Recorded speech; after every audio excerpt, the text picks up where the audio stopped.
Good evening and welcome to the Sound Off Show. I was a little preoccupied, but I'm back with you. My name is Linda Kirker. Welcome to the Sound Off Show. I'm glad you tuned in. I think we're going to be learning a lot tonight, you and I. And I just wanted to remind you that this is National Night Out at Taylor Park.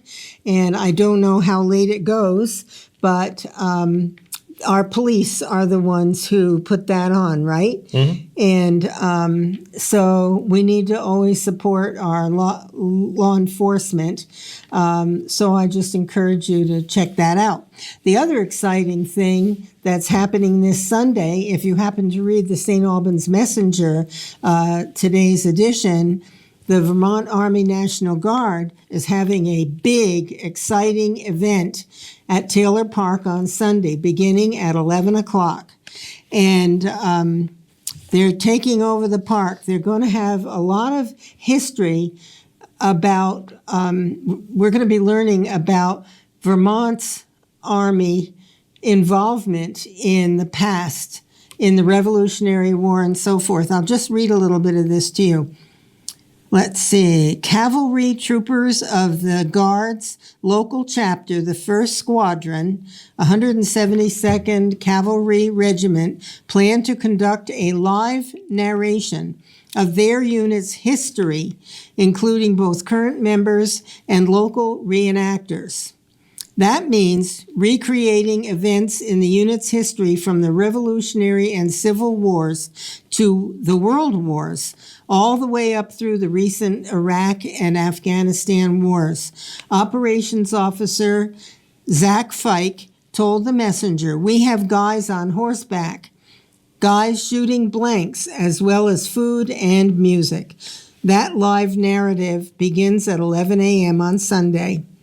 And immediately following the narrative, the city government plans to close the portion of North Main Street in front of Taylor Park to help the Guard recreate a historic 1919 photo. The photo in question was taken in that exact location on Honor Day, June 7th.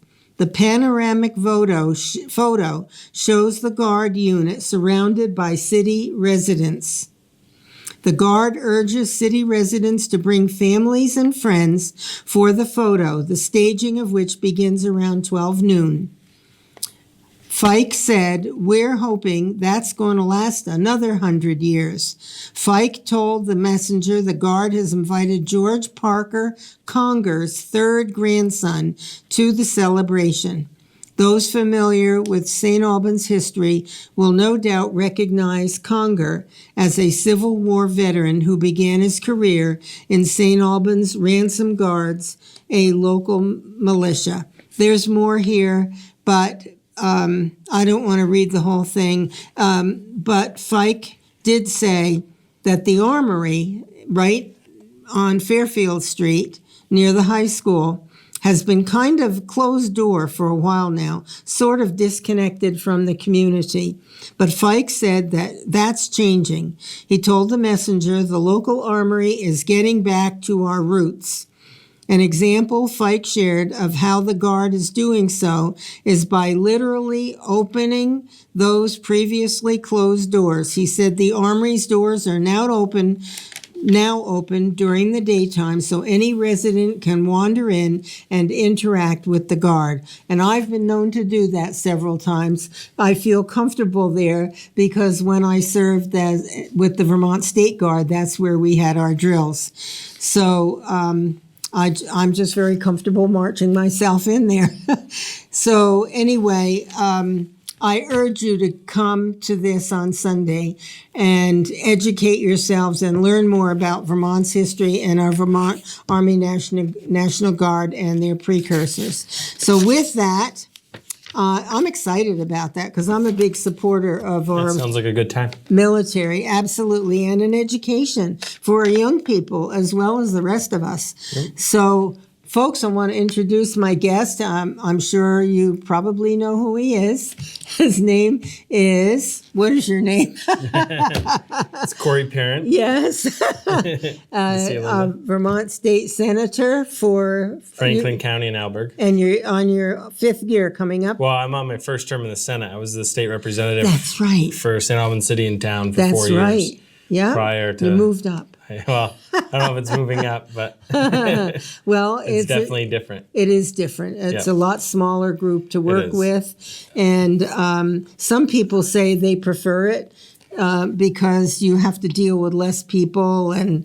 Well, it's a different dynamic. When you're in the House, there's 150 of you, and if you got to know in your first couple of years 100 of your colleagues, you still weren't going to know 50 of them. Right. In the Senate, there's 30 of you, and so chances are, and you're also assigned to 2 committees in the Senate. Yes. So in the morning and afternoon, and you have 4 or 5 other senators on each committee, and so you effectively see 1/3 of the Senate every day. Yeah. And you're working with them on various issues and across the board. So it's very different. It's also different from a constituent outreach perspective.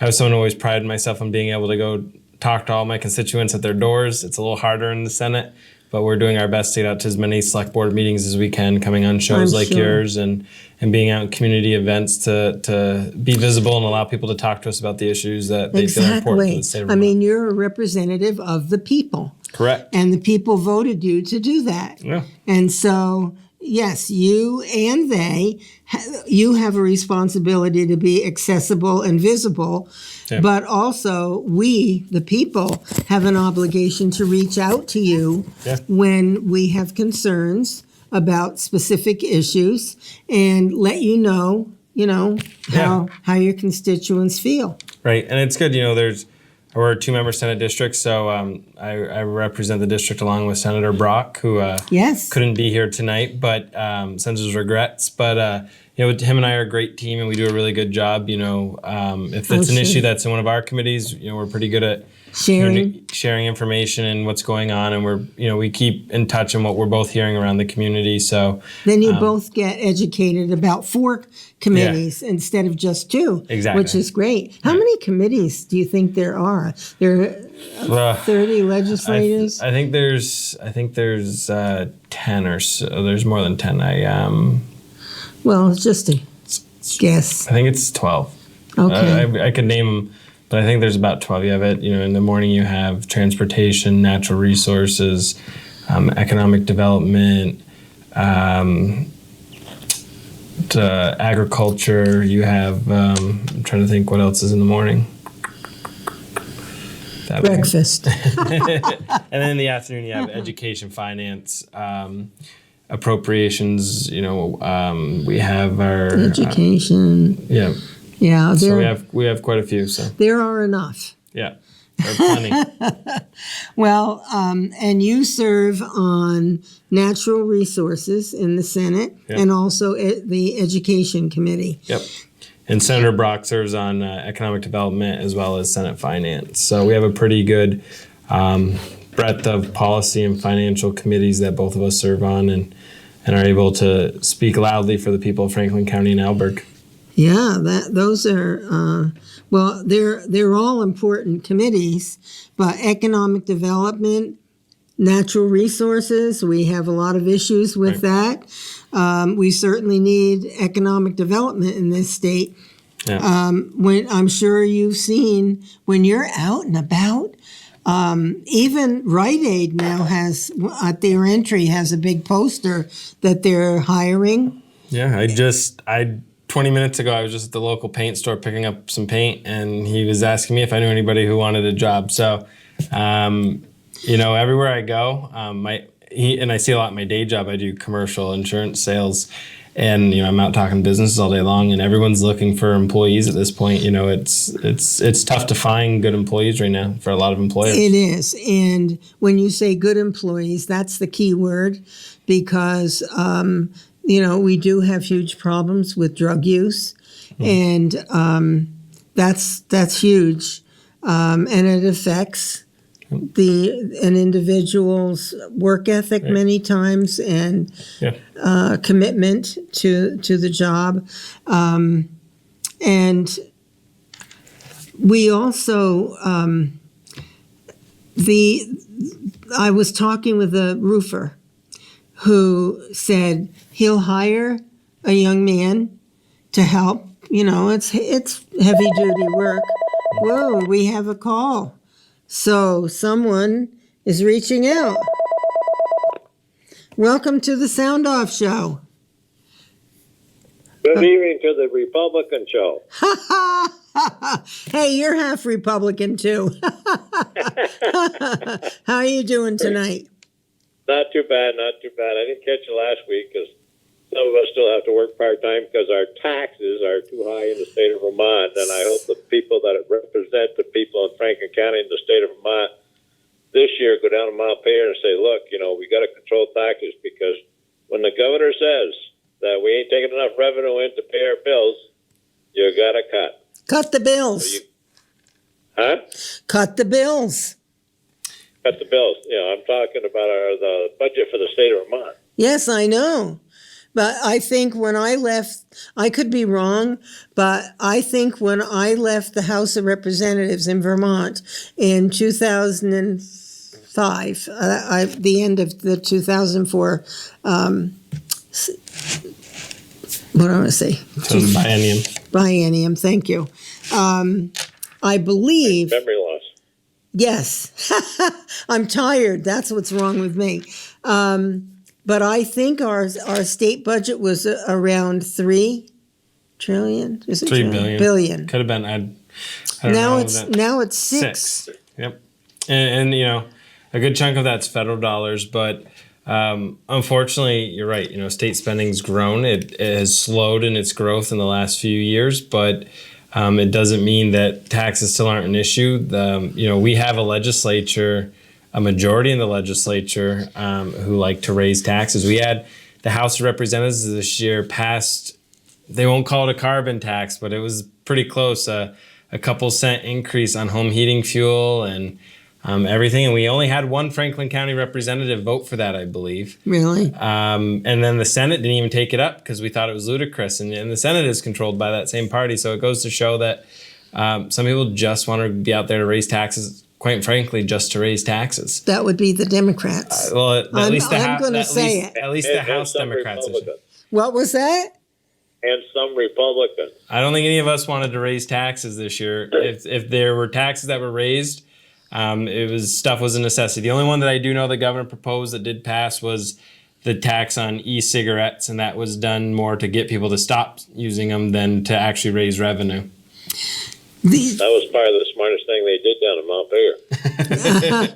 Well, it certainly was a good thing to be done, that's for sure. I just had... You're talking a few minutes ago, you were talking about, jobs, and there's a lot of opening. But what the problem is that, a lot of retail stores don't pay a livable wage. If you're a high school student, you can pay them the federal wage limit. But when they're graduated from high school, they should at least get $15 an hour. You and I have gone around this bush more than once. And I still say that the government has no role in a free society when you have, capitalism. The agreement for what an individual is paid has to be an agreement between the business and the employee. And that will depend, or should depend, upon the value of that employee, their work ethic, their timeliness, and so forth, how big their contribution is. Then, if I were an employer and you were working for me and you showed up early and you were willing to stay late if need be, and you made great suggestions to me on how to improve something in the business, and you worked your fanny off, I wouldn't want to lose you, and so I would make sure that you got more money. And the issue too is, there are dozens of jobs out there, countless really, that I can think of that would pay more than $15 an hour if they could find the people that could fill those jobs. Now, they might be third shift. They might be at a manufacturing facility, but I can think of a few manufacturing facilities that are looking to train people, send them off to get certifications, pay them, maybe $14 an hour while they're training, but as soon as they're up and running at $17 an hour, they say within a year or two up to 20. You have to have some knowledge and skills. So you just, people, and they'll hire you right out of high school as long as you can read a ruler. And so they're still struggling to find employees. So, you can use the talking point on we need to increase the minimum wage, but ultimately the economy's there and willing to pay people more than that. It's just you got to get people who want to take those jobs. Right. Yeah, well, you need good workers, but you also need good management, because if you don't have good management, then you need a union. So I know Linda doesn't like that word. Well, you know what? And I've told you this before too. If you are a hard worker and you have skills or knowledge, and your employer doesn't reward you with a decent raise that you think you have earned, you have earned, then you don't have to stay there, because you have great qualifications to be paid better. And I've done it. I left a job. I look at it. My grandfather was a union worker for 39 years, and it worked for him. My wife was a union worker and now chose to go to another institution where there wasn't a union, and she prefers it without the union. They reward you based on merit and some other things. Exactly. So, she actually prefers it. So I understand the importance of unions, Dave, but I also don't think it's healthy to force people into them either. No, well, and next month I'm giving out 2 scholarships through the AFL-CIO. Two $500 scholarship to union members, their kids if they're going to college. Good. So that was put in my name because of the fact that I was a union steward and rep for 38 years. Good for you. I do some good. I think they're great if people want to join them. But to me, it should be a choice thing. I really struggle with forcing anybody into any kind of organization like that. Didn't the United States Supreme Court just in the last year rule that if you work in a unionized business, you have the freedom to either join or not join the union? Yep. Well, that's your buddy there, Scott Walker, came in from out west there. You remember you went to that dinner and you paid $150 or $1,000? No, that was if you wanted to make a donation. Okay. Anyway, we don't agree on everything, but I still love you. I still care for you very much. Well, officially tomorrow my property is going on the market. And if it's sold, I will be out of Vermont, either in Tennessee or South Carolina, because the taxes are too high in Vermont. This keeps on rolling. The town's looking at a utility tax. The city of St. Albans got the utility tax right now. They got it in the wastewater bill. So, when's that going to stop? That station you guys are in right now, $21,000 of permits just for that billing. There's $1.2 million in the whole billing. We had to have it appraised. It's only appraised at around $700,000, even though we got $1.2 million in that billing. Yes, it was a great venture. I give you a lot of credit for all that you put into getting this facility created and built. I think it's a great asset, and I thank you for that and for all the good that you have done in this county, Dave. You will be missed, and what I want to ask you to do is, if you end up going to Tennessee, I would like you to contact me, because I have questions. And Dave, you'll be another story we use when we're talking on the campaign trail of how many people are leaving the state of Vermont because it's so unaffordable to live. I couldn't agree with you more, and it's really what the majority of the Franklin County delegation has fought for, even if they may not have aligned with your political ideology. But we're facing a headwind out of Chittenden County and other counties who have an unquenchable thirst to raise taxes and make it less affordable for us here in Vermont. Absolutely. Well, yeah. I've just been reading the... Well, I'll let you go since you're Republicans. They're going to talk a lot more about Republican articles. Well, hold on 1 second, Dave. Okay. This is an article from the Ethan Allen Institute letter. Most of Vermont is shrinking. From 2010 to 2018, the state's population grew by only 0.1%, just a fraction of the national rate of 5.8%. More than half of all cities and towns in Vermont had fewer residents in 2018 than in 2010. Chittenden County was the only county in the state where every town gained population. And it goes on, but only 11 towns in the entire state out of 252 towns grew faster than the national average. That's from Art Wolf from Vermont. Well, if you go on PreK's Realty, you'll see that my house is up for sale, so I'm not bullying you. I'm telling you the truth that my house will be on the market as of tomorrow. What's the agency? Flex Realty Flex? out of Burlington. My brother's a real estate agent, but I told him I said I'm too much of a jerk, so I don't need you. I have you fight with you, so I'm real estate out of Burlington. Well, you keep me posted, okay? I will. Maybe we'll do a next interview when I'm leaving the state. All right. You take care, Dave. It is true. Bye-bye. We have a Bye-bye. shrinking Bye-bye. population, and we're actually lucky to be, and that plagues the whole system, even our education system. Franklin County was actually every county lost students in the last 20 years, but Franklin County actually lost the least amount. So we're actually, because of, I think, our proximity to Chittenden County, and their growth there, people have been moving up this way. So I think we've, especially in the Fairfax, Georgia, St. Albans town, St. Albans city area, haven't necessarily seen that population decline, but much of rural Vermont has seen it. And unfortunately, rural Vermont's voice is the one that's really being left behind. Are you speaking of just K through 12, not pre-K? Well, it's just what they're using for enrollment numbers. I don't remember exactly which they are, but that's the ones they're using. But actual population, we've actually seen a growth up in, especially those four towns, that I-89 corridor up through Franklin County has seen growth. And if you look at things that are happening in Fairfax and Georgia and St. Albans town, they've seen a lot of growth. I mean, the old House district that's now represented by Representative Toof, that I served in, easily has 60, 70 new homes since the time I got to legislature, up there up by Prospect Hill there.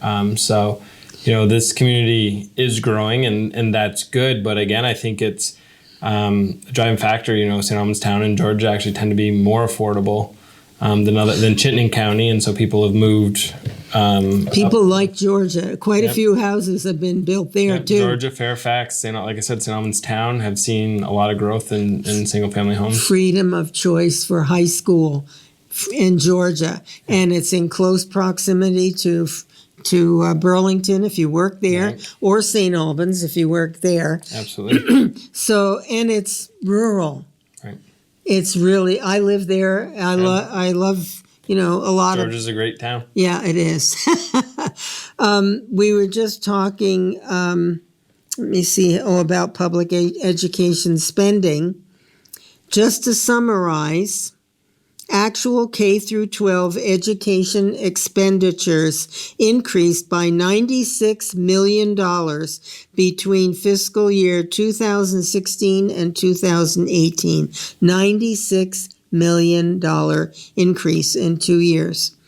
And are budgeted to increase a further $162 million by fiscal year 2020. For a system that continues to lose students. And we had 105,000 students not long ago. Now we're down. Now we're down to 80. Well, I think it's even less than that. Ballpark, it's 80. 70, high 70s maybe. Yeah. So we've lost 30 to 35,000 students, and yet the costs, in my estimate, have per pupil on average doubled. Yeah, no, it's definitely a conversation we need to have, and unfortunately, no one's willing to have a broad conversation except maybe the governor and a few legislators about the whole education system. We have three silos that people talk in, and they talk in early education, childcare. They talk your pre-K through 12, and then they talk higher education, and they talk about, well, geez, we need 30 million more. For 30, Anthony Polina had a bill for 30 million a year. We could send every kid and every kid who graduated from high school in Vermont this year on a CCV or a state college for a year for $30 million a year. You're like, well, just hear me out for a second. And then, okay, I'll try. And then we have Let's Go Kids, who's asking for 30, 40, 50, $60 million at the bottom end for child care subsidies. But the problem, the elephant in the room, is this K-12 system. We spend 90% of our money, and we spend, almost between the three, we spend $2 billion of that $6 billion budget. And there are benefits, people say, to seeing investment in early childcare, and there's obvious investments in college, but no one's willing to have a conversation of that system as a whole. Everyone wants to keep the three siloed. And I kept bringing it up over and over again in the Senate Education Committee. We were looking at higher education, what we could do to make that more affordable. And I go, the money's in the system. We just have to rethink the system. If we started from scratch and had $2 billion to educate 80,000 kids, I think we'd spend it a lot better than what we built. But that's not the case. But we have to have tough conversations, and people have to be willing to look themselves in the mirror and say, is this the best we can do with what we're spending for resources? And I don't think it is. But we don't even have great outcomes overall. We have children from Vermont schools going to college needing remedial reading. What? Yeah. And we have a high graduation rate. We have one of the lowest rates of high school seniors who go on to earn a college degree as well. So do they go to college? Some start, but even that's low, and then to actually finish their 2 or 4 year degree or their program. Well, doesn't it make sense? It's unbearably expensive. Mm-hmm. Do you know that now this is many years ago, 1957, I enrolled at UVM in the nursing program. It was $2,400 a year, $2,400 a year. And that included my lodging and I believe my meals at the same time and my tuition. Well, Look where we are. What did an average nurse make back then? Well, not nearly enough. But I'm saying, the dollars are tough to equate. I don't know what the inflation rate from 1957 is, but that's definitely part of it. I think another part of it is we haven't had frank conversations. We had, unfortunately, we had a girl come to our committee who was going to a state college, who was going into social work, and she was $120,000 in debt, and talking about the stress that was. But I think it's extremely unfair that colleges and high schools have allowed people who are going to be in careers who may not pay a ton of money to actually borrow that kind of money. People don't let you borrow $1 million for a $500,000 house. No. You know what I mean? So I think we have to have that conversation. I think we need to, an idea came up and state colleges didn't like it, but I'm going to push for it this session, is that every time you take out a new loan, the college?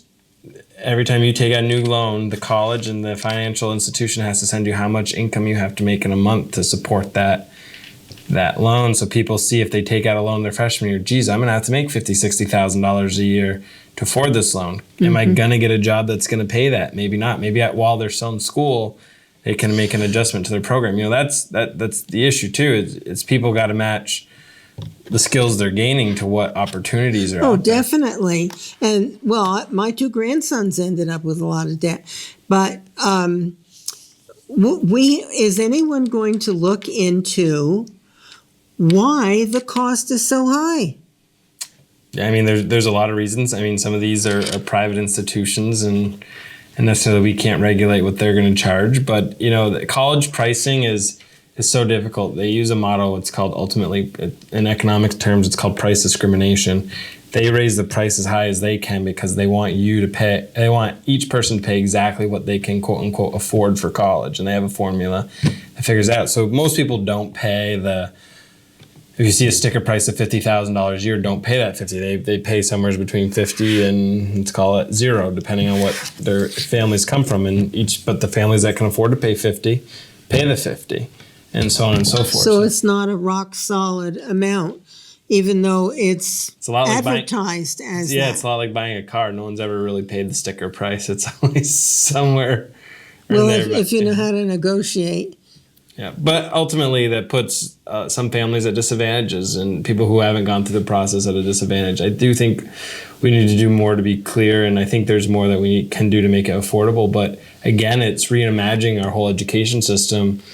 For, looking at the resources we have in the K-12 program and seeing, again, we have a system built for 105,000 kids. What else can we do? One of the bills that.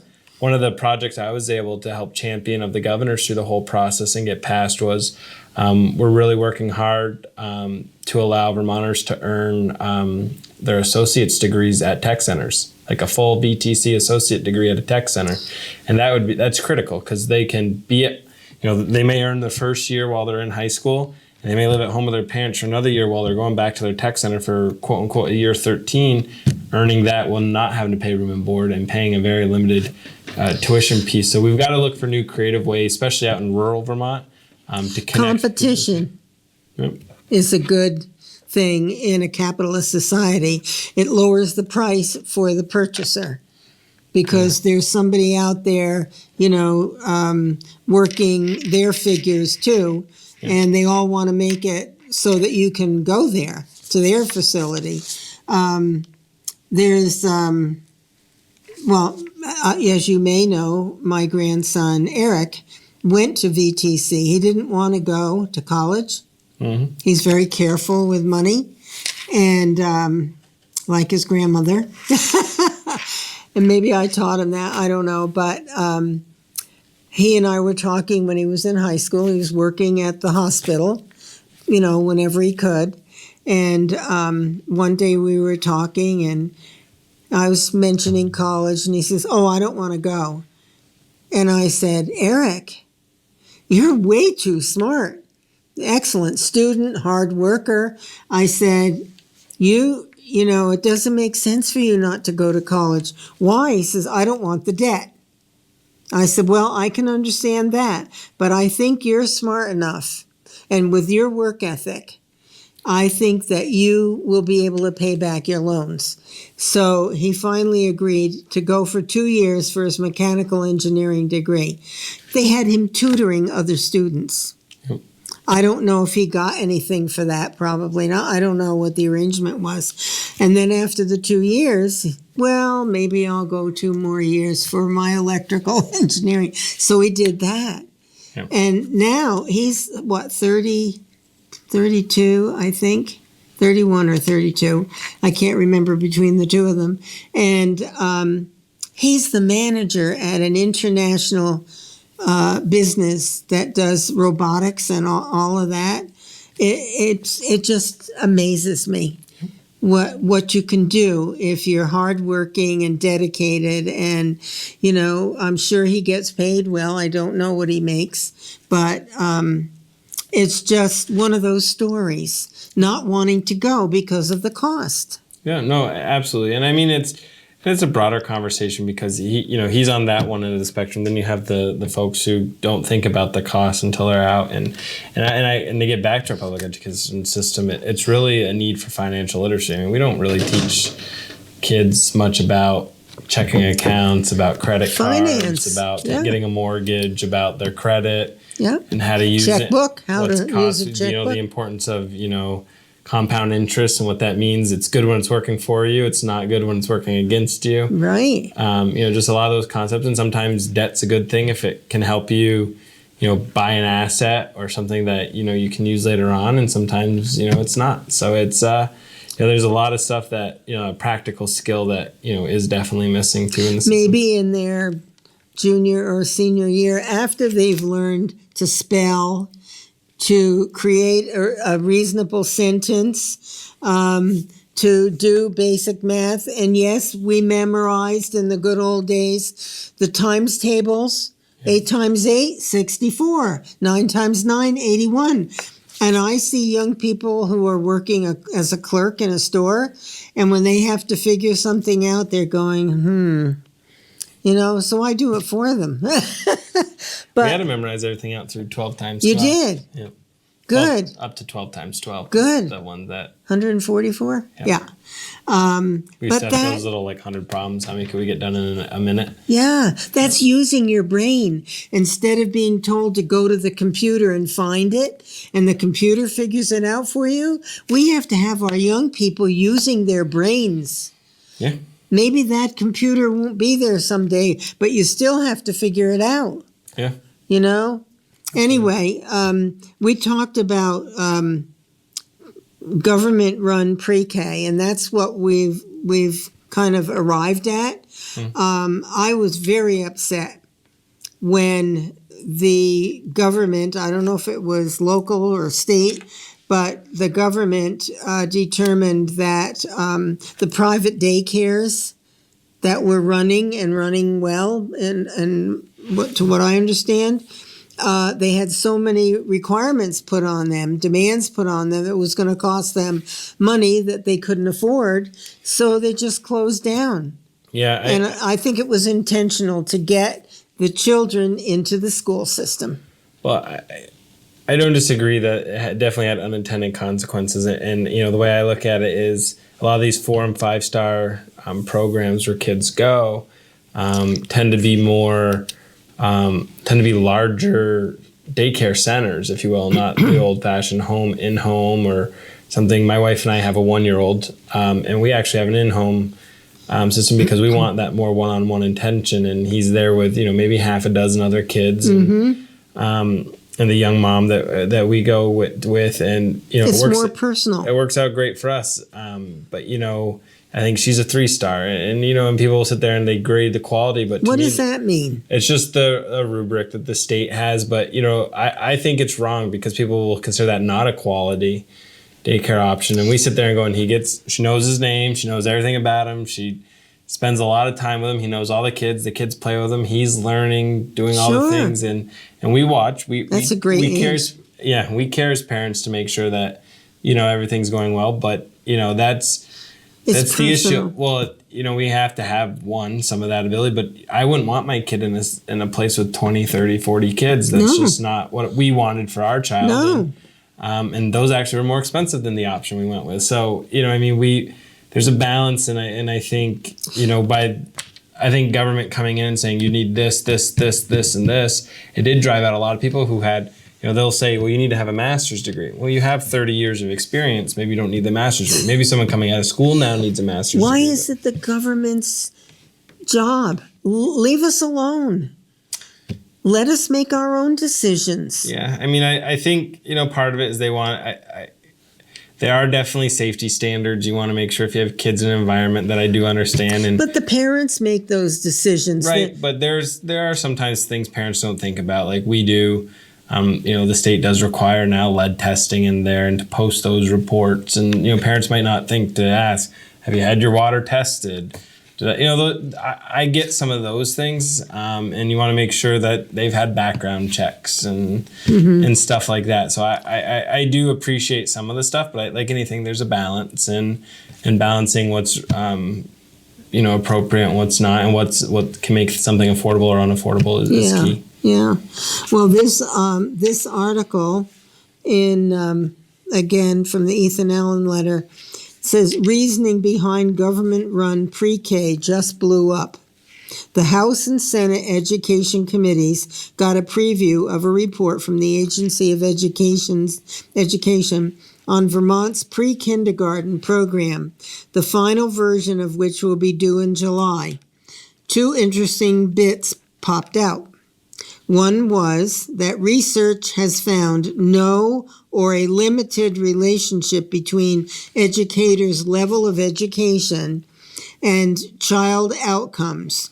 The other was studies have found that private center-based care has the strongest association with academic outcomes.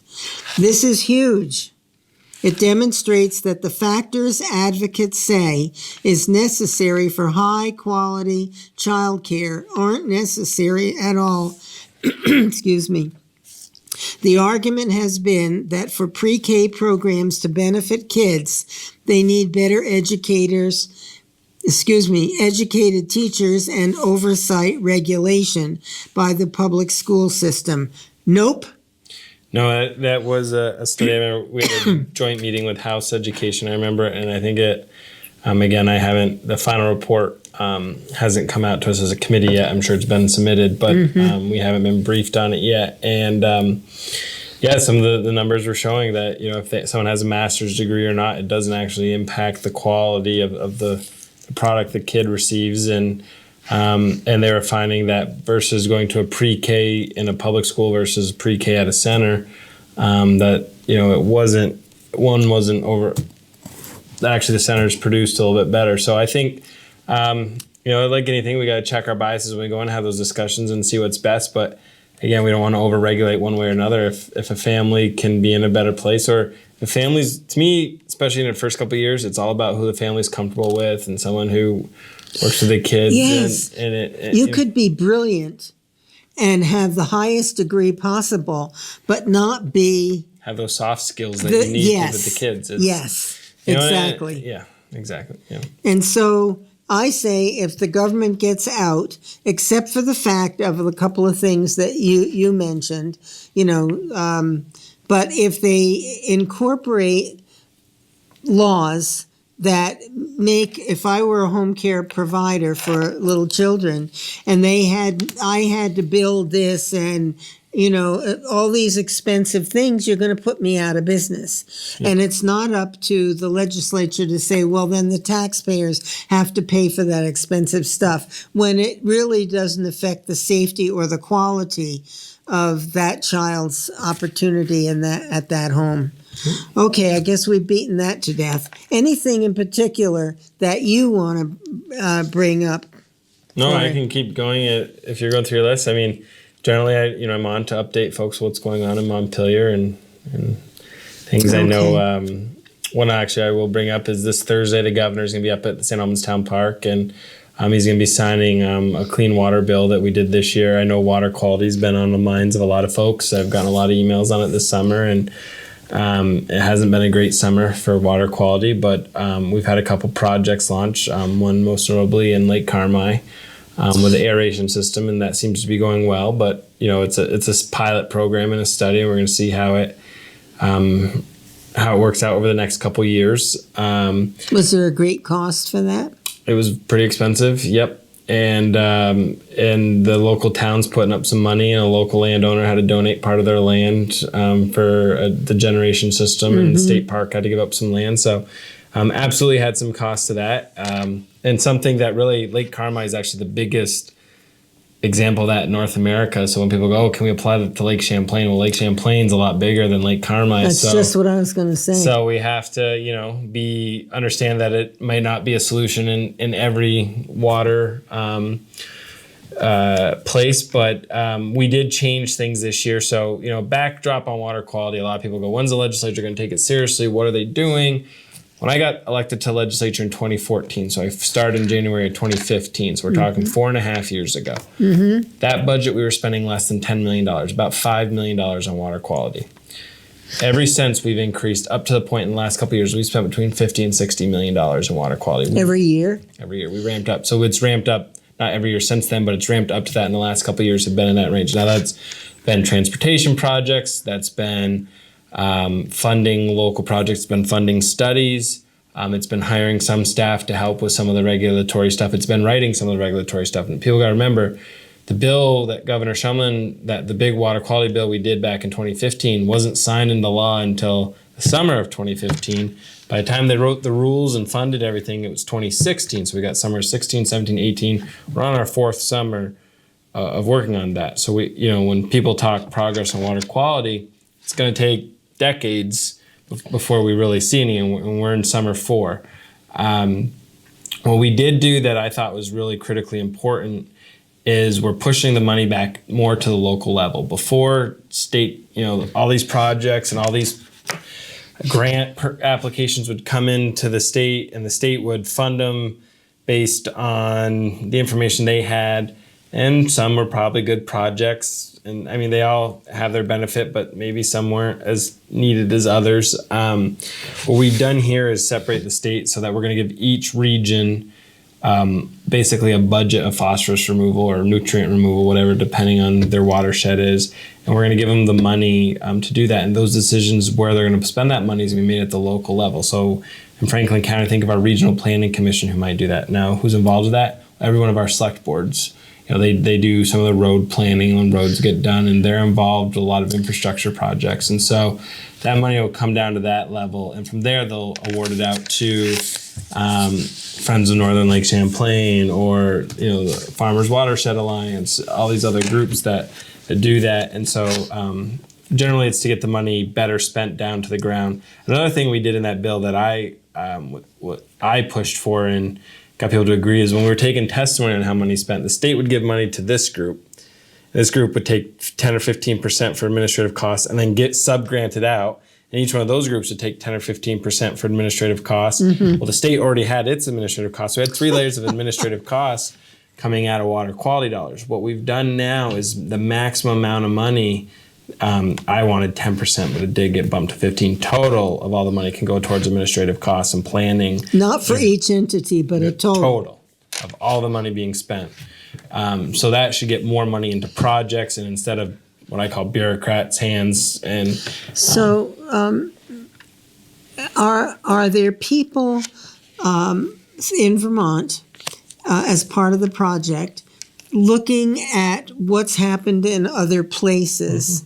So that maybe we're not repeating something that doesn't work, or looking at the type of problem that we have.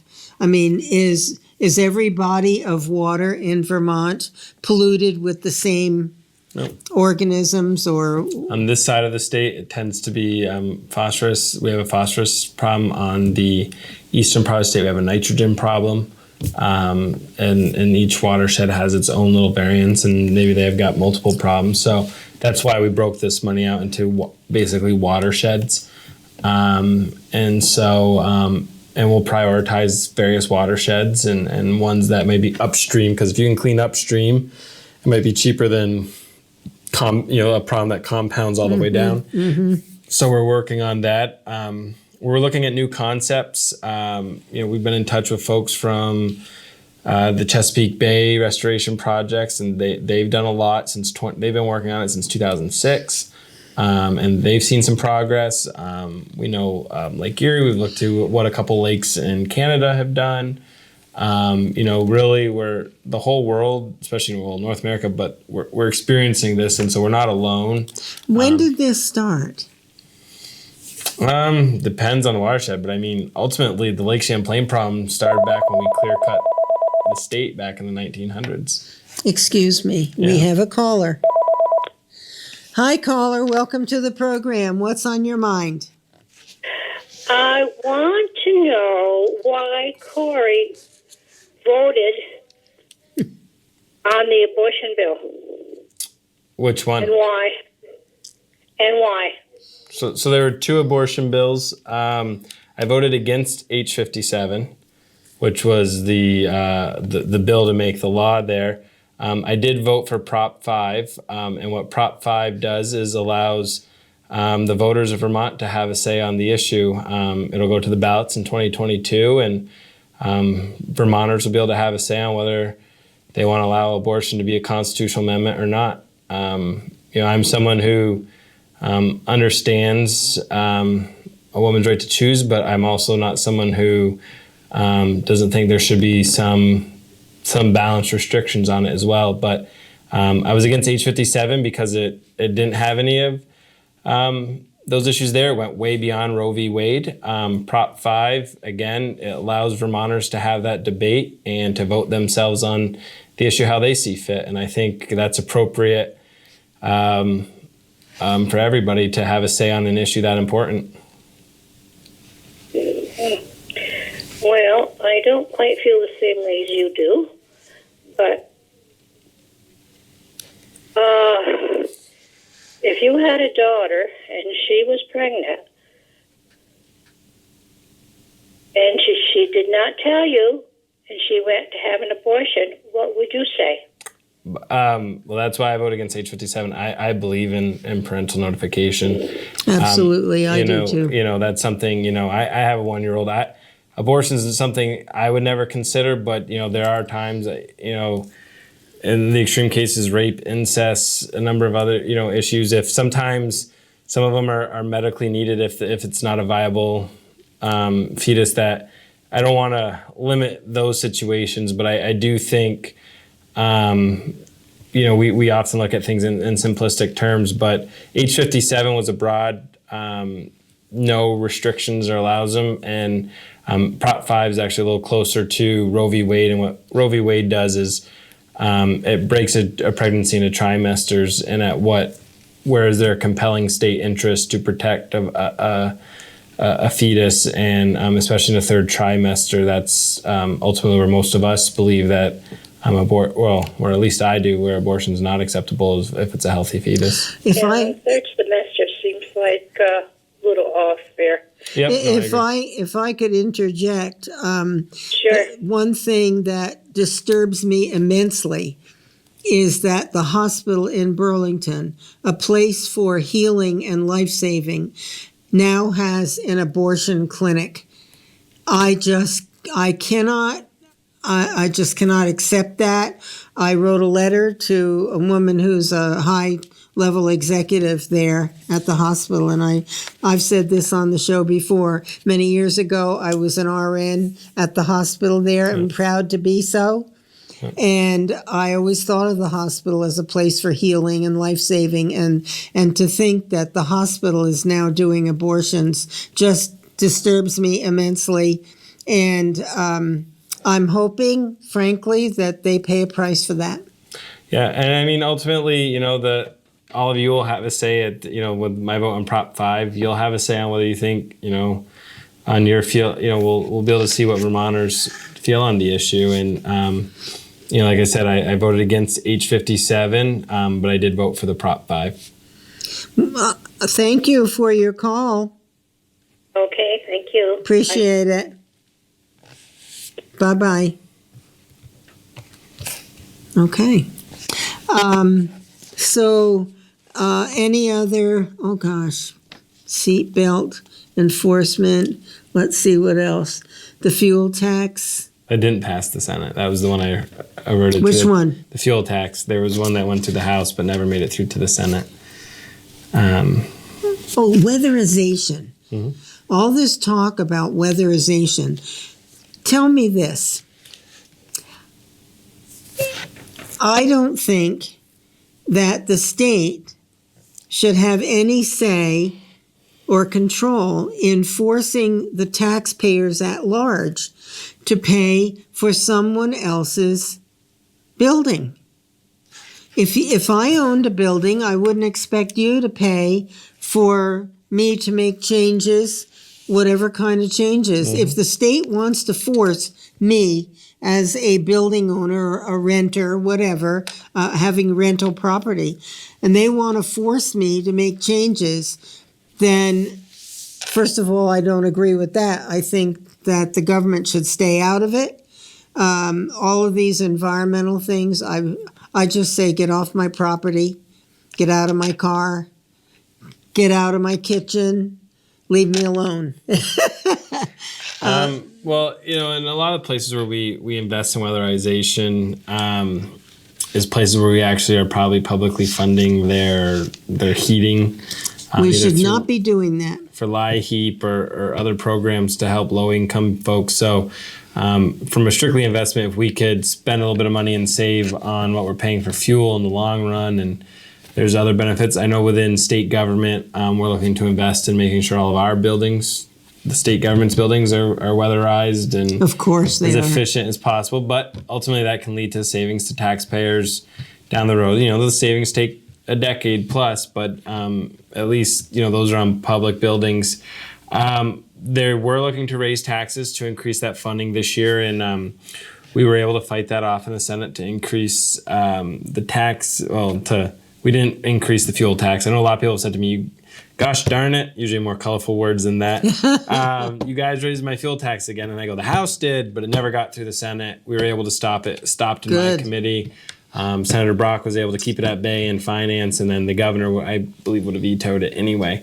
But what we did do is we were allowing Efficiency Vermont to use some of their money for that. I get it, and I think Efficiency Vermont has its own issues, but what we've done the last couple of years is really try to pull them out of just the light bulb world and getting them into reality on some other stuff. 2 years ago, when I was in the House and ranking member of Energy and Technology, we wrote legislation that allowed them to invest, allow companies to not pay Efficiency Vermont and then have them give it back to those companies, but to take that money they would have paid Efficiency Vermont and invest in things like if they got a machine that makes one glass for a unit of electricity, if they could put a new machine in that makes two glasses for that same thing, we'd consider that an efficiency investment. We didn't normally used to do that. We also did storage with companies and private entities investing in solar, and that's great, but the peak energy usage in the state of Vermont is when the sun goes down and when solar's not going, so we still need to... How about the wind? So we need to invest in storage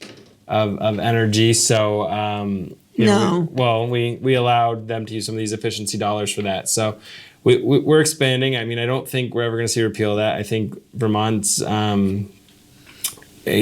have a lot of green jobs, and whether you like the trend or not, it has been a boon to our economy.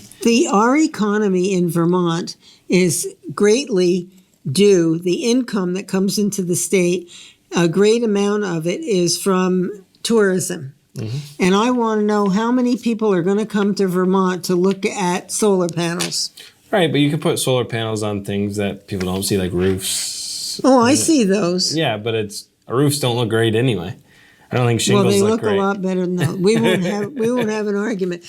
And I don't want the efficiency charge. What bill is that? Is that on my phone bill? Or? No, that's on your electric bill, and I agree with you that's high. I mean, Efficiency Vermont takes $55 million a year out of Vermonters' pockets. What for? Of the electric bill. Well, to buy light bulbs and to do other things. Now we're going to be doing some more weatherization with it and trying to actually reduce carbon emissions with that money, and not just electrical efficiency. It's kind of, it's no wonder people are leaving. I drove from my home in Georgia along the lake to Swanton for an appointment last week. And on that trip, there were 10 properties I counted for sale. Mm-hmm. Some were just property, others had buildings, on 10 of them just in that one ride. Okay. But, Franklin County right now has had a pretty good real estate market. I mean, people are buying, so those properties aren't staying on long. So I think some people are selling because it's a good time to sell right now. Yeah, before the government forces us to make all these changes to our homes that's going to cost us money. I don't think, we're going to force, but I think I think it makes sense, to invest or to give incentives to developers who may, one of the projects that I liked what the governor did and, was to incentivize people who might buy a rundown home, and when they fix it up, they make it more efficient while they're fixing it up and already there. Most of the products, even if you don't buy it the most efficient, the newer products are just tighter and more efficient and insulate better and do a better job. That's the purchaser's responsibility. It's not yours or mine. Right. If you get a property at a good price and you want to take the money you could have spent to buy it to what you call upgrade it, then fine. But I want government out of my life. I hear you. I mean, I don't want it at every place that it is, but I do think we do have some benefits from some of the things that have happened, and All right. Let's see. What else do we have? Oh, what's this? Closure of plants like Vermont Yankee and the opening of new intermittent renewable power plants force regional grid operators to pay through the nose for capacity charges. Do you know anything about that? Yeah, we paid up disbursement, but also one of the interesting things is when we closed Vermont Yankee, New England's greenhouse gas emissions actually increased. So from our friends who, on the environmental side, it actually made us more reliant on home heating fuel and other dirtier sources of energy for the last couple of years. So it actually took what's considered a low carbon plant out. Huge mistake. The carbon cost was like 4 cents a kilowatt. Now we're up to what, 17 or something. Hey, Corey, thank you you so for your much. time. You're very knowledgeable. Thank you for serving Franklin County. Thanks for having us on. And to everyone out there, please feel free to reach out with any of your issues. And Senator Brock and I will do our best to make sure you're well represented. I know they will. I know you will.